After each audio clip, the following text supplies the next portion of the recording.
കയ്യിൽ പിടിച്ച് നടക്കും. ഏകദേശം 5 കൊല്ലം. ഫാത്തിമ ബീബി റളിയല്ലാഹു തആല അൻഹ ഒരു 5 വയസ്സാകുന്നത് വരെ ഫാത്തിമ ബീബി മുത്തുനബിയുടെ കൂടെ നടക്കും, കളിച്ചും ചിരിച്ചും എല്ലാവരും താലോലിക്കുകയാണ്. എല്ലാവർക്കും ഫാത്തിമയോട് വല്ലാത്ത ഇഷ്ടമാ.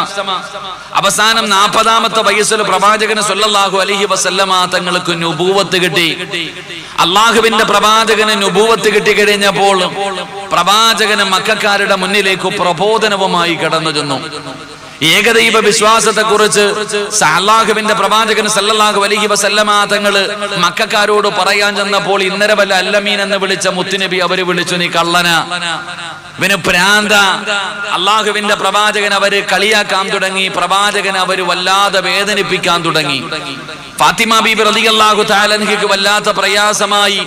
തന്റെ പിതാവിനെ എല്ലാവരും കുത്തുവാക്ക് പറയുന്നു, പരിഹസിക്കുന്നു, എല്ലാവരും പ്രവാചകനെ ഒറ്റപ്പെടുത്തുന്നു.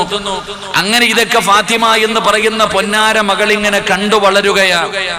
അത് കഴിഞ്ഞപ്പോൾ ഇസ്ലാമിലേക്ക് ജനങ്ങളൊക്കെ ഇങ്ങനെ വരാൻ തുടങ്ങിയപ്പോൾ ഉപദ്രവം തുടങ്ങി. അള്ളാഹുവിന്റെ പ്രവാചകന്റെ സ്വഹാബത്തിനെ ഉപദ്രവിക്കാൻ തുടങ്ങി, പ്രവാചകനെയും ഉപദ്രവിക്കാൻ തുടങ്ങി. എന്റെ പ്രിയപ്പെട്ടവരെ, അങ്ങനെ സ്വഹാബികൾ മുത്തുനബിയുടെ മുന്നിൽ വന്ന് പരാതി പറയുമ്പോ പ്രവാചകൻ അവരോട്, സഹാബത്തിനോട് അബ്സീനയിലേക്ക് പ്രവാചകൻ അവിടെ നിന്ന് ഹിജറ പോകാൻ പറഞ്ഞു. അങ്ങനെ വലിയ വലിയ സഹാബത്ത്, മഹാനായ അബൂബക്കർ തങ്ങൾ, ഉസ്മാൻ തങ്ങൾ, ഇങ്ങനെയുള്ള വലിയ സഹാബത്ത് മുഴുവനും ഈ ഹിജറ പോയി. മുത്തുനബി മാത്രമേ ഉള്ളൂ. പ്രവാചകൻ സല്ലല്ലാഹു അലൈഹി വസല്ലമ തങ്ങൾ പള്ളിയിൽ പോയിട്ട് കാണുന്നില്ല. ഫാത്തിമ എന്ന് പറയുന്ന പൊന്നാര മകൾ 5 6 വയസ്സുണ്ട്. 6 വയസ്സിന്റെ ഇടയിൽ പ്രായമുള്ള ഫാത്തിമ ബീബി റളിയല്ലാഹു തആല അൻഹ നോക്കുമ്പോ തന്റെ പിതാവിനെ കാണുന്നില്ല. ഫാത്തിമ തന്റെ വാപ്പയെ തെരഞ്ഞു നടക്കുകയാ. തന്റെ പ്രിയപ്പെട്ട പിതാവിനെ തെരഞ്ഞ് ഫാത്തിമ ബീബി റളിയല്ലാഹു തആല അൻഹ ഇങ്ങനെ നടന്നു വരുമ്പോൾ അല്ലാഹുവിന്റെ പ്രവാചകൻ സല്ലല്ലാഹു അലൈഹി വസല്ലമ തങ്ങൾ ഇങ്ങനെ പരിശുദ്ധമായ കഅബാലയത്തിന്റെ ഭാഗത്ത് ഇങ്ങനെ നിസ്കരിക്കുകയാണ്. അല്ലാഹുവിന്റെ പ്രവാചകൻ ഇങ്ങനെ സുജൂദിൽ കിടക്കുമ്പോ അബൂജഹലും തന്റെ അനുയായികളുമുണ്ടല്ലോ, അതാ പടച്ചവനെ, അതാ ചത്ത് കിടക്കുന്ന കഴുതാ ഒട്ടകത്തിന്റെ ചീനലിഞ്ഞ കുടൽമാലയുണ്ടല്ലോ, ആ കുടൽമാല വല്ലാത്ത ഭാരമുള്ളതാണ്. ആ പുഴുത്ത് നാറിയ കുടൽമാലയുണ്ടല്ലോ, അവിടെ നിന്ന് വലിച്ചു കൊണ്ടുവന്ന് പ്രവാചകന് സുജൂദിൽ കിടക്കുമ്പോൾ മുത്തുനബിയുടെ തലയുടെ മുകളിലേക്ക് എടുത്തിടുകയാണ്. സുജൂദിൽ കിടക്കുന്ന പ്രവാചകന് എഴുന്നേക്കാൻ കഴിയുന്നില്ല. അതാ തന്റെ തലയുടെ മുകളിൽ ഒട്ടകത്തിന്റെ ചീഞ്ഞളിഞ്ഞ കുടൽമാല കിടക്കുകയാണ്. പ്രവാചകന് അതെടുത്തു മാറ്റാൻ കഴിയുന്നില്ല. കാരണം വേറെ സ്വഹാബികൾ ആരുമില്ലല്ലോ, എല്ലാവരും പടച്ചവനെ ഹിജറ പോയിരിക്കുകയാണ്. ഫാത്തിമ എന്ന് പറയുന്ന 6 വയസ്സുള്ള പൊന്നാര മകള് വാപ്പാനെ തെരഞ്ഞു വരുമ്പോ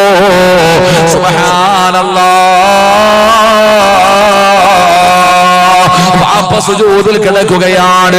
അപ്പാടെ തലയുടെ മുകളിൽ പുഴുത്തുമാറിയ കുടൽമാല എടുത്തിട്ടിരിക്കുകയാണ്. ഫാത്തിമ ബീബി റളിയല്ലാഹു തആല അൻഹ ഓടി വരികയാ. പടച്ചവനെ, ആ പിഞ്ചു മകളുണ്ടല്ലോ, വാപ്പാടെ തലയുടെ മുകളിൽ ഇട്ടിരിക്കുന്ന കുടൽമാല വലിച്ചു തറയിലിടാൻ സഹായിക്കുകയാണ്. ഉപ്പാന്റെ തലയുടെ മുകളിൽ നിന്ന് കുടൽമാല വലിച്ച് താഴെയിട്ടു. അല്ലാഹുവിന്റെ റസൂലിന് സമാധാനമായി, അല്ലാഹുവിന്റെ പ്രവാചകന് സമാധാനമായി. മുത്തുനബി സുജൂദിൽ നിന്ന് എഴുന്നേറ്റു.